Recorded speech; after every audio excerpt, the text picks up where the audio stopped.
예, 안녕하십니까. 예, 이번 시간에는 교재 36페이지에 나오는 수학 분석부터 이야기를 하도록 하겠습니다. 이 수학 분석은 어떤 우리가 그 전략을 세울 때 그 전략에 맞는 그 상황에 맞는 어떤 전략을 세워야 될 때 기업 내부적으로 그 전략에 맞는 요인들을 갖다 분석할 필요성이 있습니다. 자, 그래서 내부적인 요인들로는 이제 강점과 약점을 갖다 우리가 분석을 할 필요가 있는 거죠. 그래서 우리가 어떤 목표를 달성하는 데 있어 가지고 우리 내부적으로 우리만의 어떤 강점, 그 다음에 약점이 있을 수가 있습니다. 그래서 강점을 S, 그 다음에 약점을 W라고 볼 수가 있겠고요. 그 다음에 이제 외부 요인으로는 그 기회와 위험 요인으로 나눌 수가 있는데요. 이 기회 요인이라고 하는 것은 바로 이제 O, 그 다음에 위험 요인은 T라고 이렇게 표시를 할 수가 있습니다. 정확한 단어는 여러분들 그 페이지 36페이지 보면 그림이 하나 나오죠. 거기에 잘 나와 있습니다. 그래서 영어 단어로 앞 글자만 따가지고 SWOT가 되고 이것을 우리는 수학 분석이라고 보시면 되겠습니다. 그래서 이렇게 수학 분석을 하시게 되면요. 여기서 이제 강점, 그 다음에 약점, 그 다음에 기회, 위험 요인을 갖다가 분석한 것을 쫙 한번 써보는 겁니다. 이런 식으로. 예. 그래서 써보고 이것에 따라 가지고 적절한 어떤 대응 전략을 수립하는 것이 바로 수학 분석이라고 보시면 되겠습니다. 그래서 우리가 토요일 날 강의를 들을 때 어떤 문제가 나온다고 했냐면 강점, 약점, 기회, 위협 요인들은 어떤 것들이 있는지, 즉 쉽게 말해가지고 어떤 요인들을 제시해주고 이것은 약점 요인이냐 아니냐, 뭐 이런 식으로 이제 나올 수가 있을 겁니다. 자, 그래서 그런 어떤 내용들을 여러분들이 이제 아시기 위해서는 36페이지에 나오는 수학 분석에서 기회 요인들이 몇 가지 나왔고, 그 다음에 위협적인 요인들, 그 다음에 강점, 그 다음에 약점 요인들이 쭉 나와 있으니까요.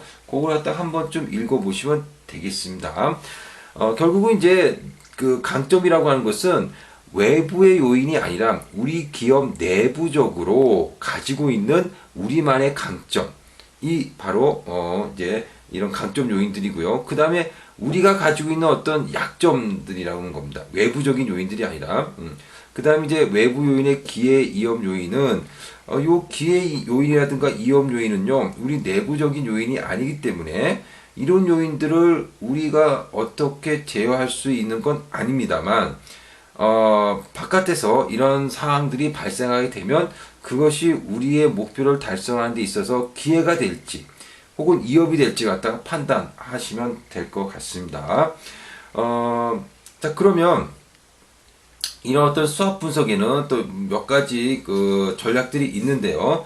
먼저 SO 전략이라는 게 있습니다. SO 전략이라고 하는 것은 강점과 그 다음에 기회를 잘 활용하는 거죠. 그래서 페이지 37페이지에 그 박스, 그 표를 보시게 되면 SO 전략이라고 하는 것은 내부 강점을 이용해서 외부 기회를 포착하는 전략입니다. 그 다음에 WO 전략이라고 하는 것은 WO니까 약점과 그 다음에 기회입니다.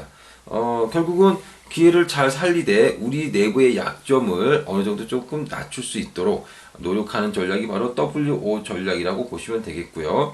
그 다음 이제 ST 전략이라는 게 있습니다. 강점과 위협을 합한 건데, 강점을 잘 활용하고요. 위협 요인을 어떻게 하는지 좀 피할 수 있도록 해야 되겠습니다. 위험 요인을 갖다가 제어한다거나 없앤다거나 할 수는 없습니다. 왜? 외부적인 요인은 우리가 제어할 수 있는 요인이 아니기 때문에 그런 겁니다. 그래서 위험 요인이 있다면 피하는 그런 어떤 전략으로 가야 되겠죠. 자, 그 다음에 WT 전략입니다. WT 전략은 약점과 위협인데 약점을 최소화시키고 위협을 피하는 전략이라고 보시면 되겠죠. 이게 바로 SOW, STWT 전략이라고 보시면 되겠습니다. 자, 그러면 문제를 한번 풀어보도록 하겠습니다. 먼저 37페이지 그 기출문제가 나옵니다. 아래는 기업의 내외부 환경 분석에 사용하는 수학 분석이다. AD의 각 조건을 판단하는 근거로 잘못 짝지어진 것은 그랬습니다. 자, 보기 1번 보니까 A가 스트렝스니까 강점이죠. 그 금융기관과의 원만한 관계. 맞게 잘 쓴 것 같습니다. 이 금융기관과의 원만한 관계는 기회 요인이라고 보기는 어렵죠. 왜냐하면 내부적으로 우리가 금융기관하고 이제 잘 관계를 유지하고 있다라는 거니까 바로 강점이 되겠습니다. B는 이제 weakness니까 약점이죠. 그러니까 우리가 가지고 있는 약점인 겁니다. 하지만 우리가 가지고 있는 약점이니까 어느 정도 제어가 가능하겠죠. 보니까 낮은 R&D 집약도. 요 같은 경우도 이제 연구개발비를 갖다가 우리가 좀 많이 투자를 하지 못하고 있다. 뭐 이런 이야기니까 내부적으로 어느 정도 제어를 할 수는 있겠죠. B가 약점인데 제품 원자재 가격 상승으로 되어 있네요. 제품 원자재 가격이 상승하는 것을 일개 기업이 어떻게 할 수가 없죠. 예, 그래서 이것은 이제 외부 요인이고 그 중에서도 기회 요인은 당연히 아니죠. 가격 상승했으니까 이협 요인이 되겠습니다. 그래서 약점이 아니라 이협 요인이 되죠. 그래서 이제 우리가 문제에서도 이협 요인이냐 아니면 약점 요인이냐 이런 걸 갖다가 이제 구분할 필요성이 있겠습니다. D 같은 경우는 이제 그 이협 요인입니다. 이협 요인. 그래서 우수한 대체제 등장. 그러니까는 우리 제품을 대체할 만한 우수한 대체제가 나왔으면 우리 입장에서는 굉장히 이협 요인이 되는 겁니다. 그 다음에 5번도 이협 요인인데 정부의 새로운 규제. 그 다음에 정부가 이런 식으로 규제를 하게 되면 우리 입장에서는 새로운 어떤 이협 요인이 될 수가 있는 거죠. 자, 그 다음에 이제 넘기셔가지고요. 페이지 38페이지 보시게 되면 그 BCG 매트릭스라는 게 나옵니다. BCG 매트릭스에 대해서 우리가 또 이야기를 해보도록 하겠습니다.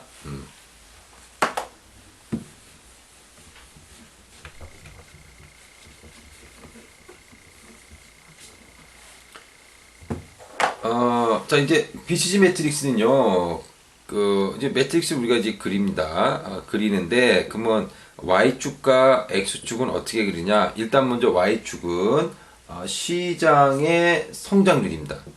시장도 그냥 시장이 아니라 각 사업 단위가 속해 있는 시장이라고 보시면 되겠습니다. 시장의 성장률. 그 다음에 이제 X축은요, 시장 점유율입니다. 하지만 그냥 시장 점유율이 아니라 상대적인 시장 점유율입니다. 그래서 요거를 잘 알아두시면 되겠고요. 그리고 이제 그 상대적 시장 점유율이라고 하는 것은 뭐냐면요. 지배적인 그 경쟁자가 있다는 겁니다. 즉, 그 사업에서, 그 산업에서 1등을 달리고 있는 지배적인 사업자가 있는데 그 지배적인 사업자의 매출과 대비해서 우리 사업의 매출액을 상대적인 시장 점유율이라고 볼 수가 있겠죠.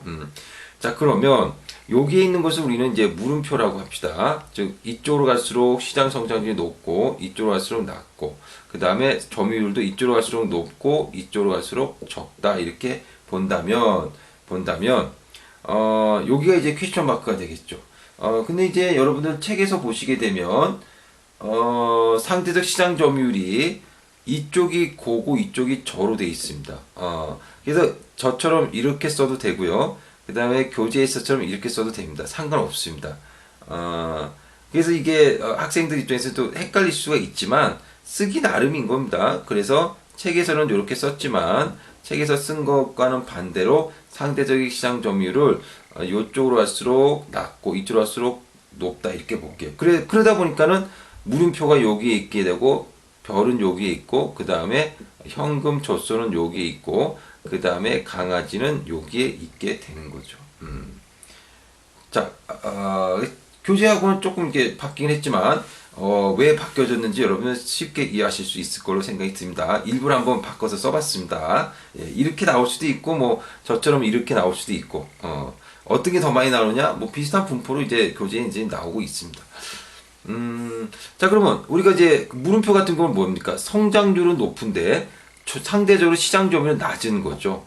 별은 성장률도 높고 시장 점유율도 높고, 캐시카우는 점유율은 높지만 성장률은 낮은 거고, 강아지는 성장률도 낮고 시장 점유율도 낮은 경우를 이야기하고 있습니다. 자, 그러면 먼저 그 물음표를 먼저 볼게요. 퀘스천 마크입니다. 물음표라고도 하고 혹은 문제라고도 하는데, 시장은 매력적입니다. 시장의 성장률이 높기 때문에 시장은 매력적이나 시장 점유율이 낮은 거죠. 그래서 성장률이 높기 때문에 일단은 많은 투자를 요구합니다. 많은 투자를 요구하지만 점유율이 낮기 때문에 그만큼 이익은 좀 적게 나고 있다, 이렇게 보시면 되겠습니다. 그래서 이 물음표는 사업을 포기할 건지 아니면은 계속 투자해가지고 스타로 키울 건지 어떻게 할 건지 잘 모르겠다, 이런 거죠. 그래서 물음표라고 보시면 됩니다. 그래서 포기할 건지 아니면 스타로 키울 건지를 우리가 결정을 해야 되는 그러한 사업단이라고 보시면 되겠습니다. 그 다음 이제 스타 같은 경우는요, 시장 점유율도 높고 성장률도 높기 때문에 이익도 많이 생기고요. 성장률도 높은 거죠. 성장률도 높고 점유율도 높고. 그래서 성장률이 높다 보니까 계속해서 성장하니까 투자도 많이 이루어집니다. 그래서 많은 투자가 필요하다, 이렇게 보시면 되겠습니다. 자, 그 다음에 이제 스타가 계속 성장률이 클 수는 없겠죠. 어느 정도 지나게 되면 성장률이 꺾이겠죠. 그러면 성장률은 낮고 그래도 점유율이 높은 캐시카우가 되는 겁니다. 그래서 이 캐시카우 같은 경우는요, 많은 이익이 납니다. 왜냐하면 성장률이 정체가 됐기 때문에 투자는 별로 안 하는 대신 점유율이 높기 때문에 그만큼 더 많은 물건을 파니까 많은 이익이 날 수밖에 없겠죠. 그래서 많은 이익이 나고 시장의 성장률은 낮기 때문에 투자 요구가 적습니다. 그래서 투자를 갖다가 적게 하고 돈은 많이 벌어들이고 있으니까 상대적으로 자금 확보가 쉽고, 이러한 자금을 어느 사업단에다가 이제 투자를 할지를 배분하는 그런 어떤 의사결정이 또 필요할 수가 있습니다. 그 다음에 이제 강아지 같은 경우는 가능한 한 빨리 이 사업단에서 탈출을 하는 것이 좋지 않을까, 이렇게 생각이 듭니다. 자, 그러면 일단 퀘스천 마크에서 열심히 투자해서 이익이 많이 나는 별 사업 단위로 와야 되도록 하고요. 별 사업 단위가 계속해서 그 사업하다 보면 성장률이 정체가 돼서 결국 캐시카우로 오게 되겠죠. 캐시카우로. 그럼 캐시카우가 이제 다시 이제 강아지로 가느냐? 물론 강아지로 갈 수 있고요. 많은 부분이 가기도 합니다. 하지만 경영자라면 강아지로 가기보다는 퀘스천 마크 쪽으로 올 수 있도록 노력을 해야 된다라고 보시면 되겠습니다. 그래서 여러분들 그 페이지 38페이지 나오는 그 화살표의 방향이 바로 이런 식으로 됩니다. 자, 이렇게 해서 우리가 BCG 매트릭스에 대해서 이야기를 간단하게 해봤고요. 그 다음에 이제 거기 나오는 이제 문제를 한번 풀어보도록 하겠습니다. 1번 보니까 보스턴 컨설팅 그룹이 개발하고 현재 많은 기업이 사용하고 있는 BCG 매트릭스는 두 가지 그 기준을 축으로 사업부를 평가하고, 이를 바탕으로 자원을 효과적으로 분배할 수 있도록 하여 뭐 이렇게 쭉 이야기가 나옵니다. 근데 이제 결국은 나누는 기준이 뭐냐, 이렇게 물어본 겁니다. 보기 4번이죠. 뭐 보기 4번 상대적 시장 점유율, 그렇죠? 상대적 시장 점유율. 그 다음에 시장 성장률. 우리 이렇게 Y축과 X축을 갖다가 이렇게 썼지 않습니까? 그러니까는 보기 4번을 쉽게 고르실 수 있으리라고 생각이 듭니다. 자, 2번 보도록 하겠습니다. 아래 그림은 보스턴 컨설팅 그룹에서 고안한 BCG 매트릭스로 사업부 포트폴리오 관리에 유용하게 사용되고 있다. 이와 관련된 다음의 설명 중 올바른 것은? 가를 볼까요? 가는 스타네요. 가에 있는 사업은 일반적으로 나를 거쳐 라로 옮겨간다? 아닌 것 같은데요. 스타가 다시 나를 간다? 스타가 퀘스천 마크로 간다? 그러면 이제 그거는 일반적인 상황이 아니라 뭔가 좀 이게 실패가 된 겁니다.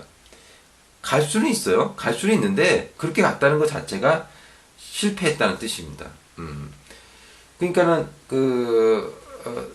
이 설명이 틀린 거죠. 일반적으로 이렇게 간다라고 했으니까 틀린 거라고 보시면 되겠고요. 보기 2번 보시면 사업이 나로 평가된다면 추가적인 투자에는 위험이 있기 때문에 가감히 철수하는 것도 방편이다. 그래서 사업이 나라고 한다면 퀘스천 마크잖아요. 그래서 퀘스천 마크 같은 경우는 이거를 갖다가 성장률이 높기 때문에 투자가 많이 이루어지겠죠.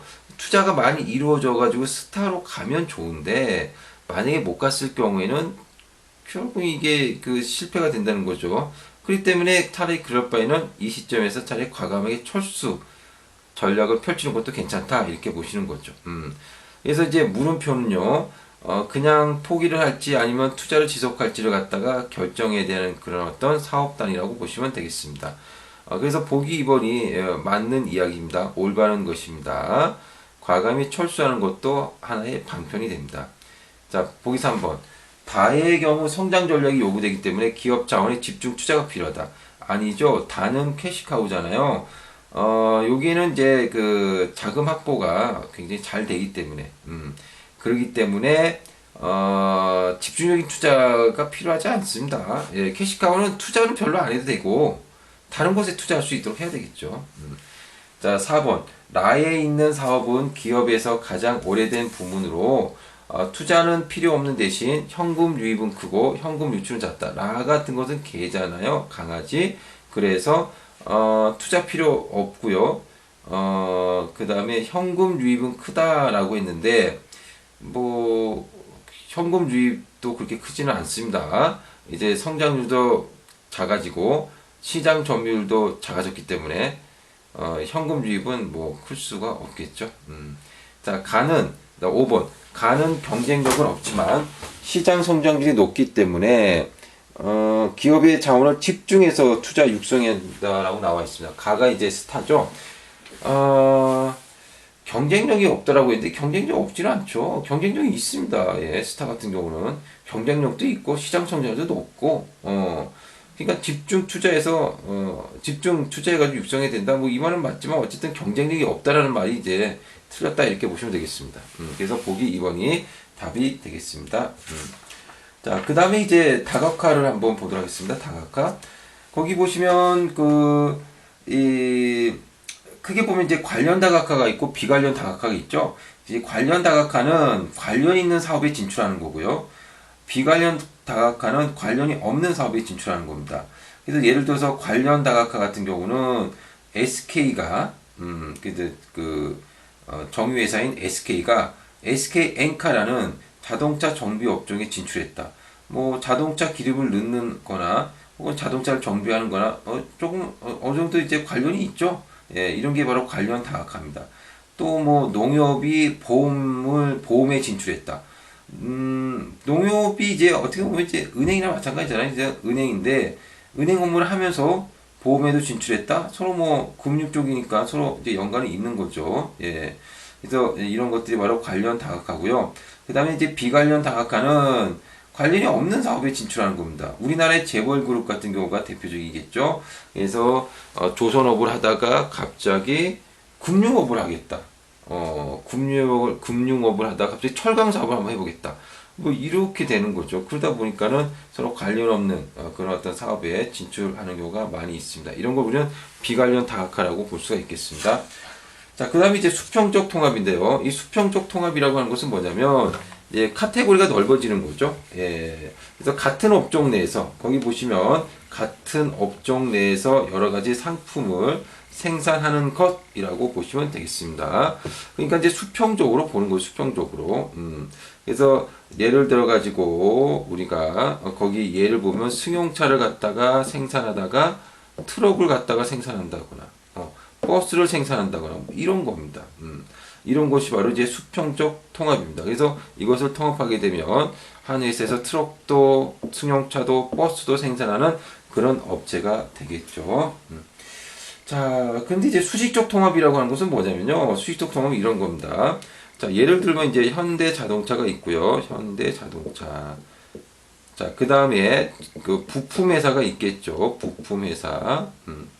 그 다음에 이제 판매 회사가 있을 겁니다. 판매 회사.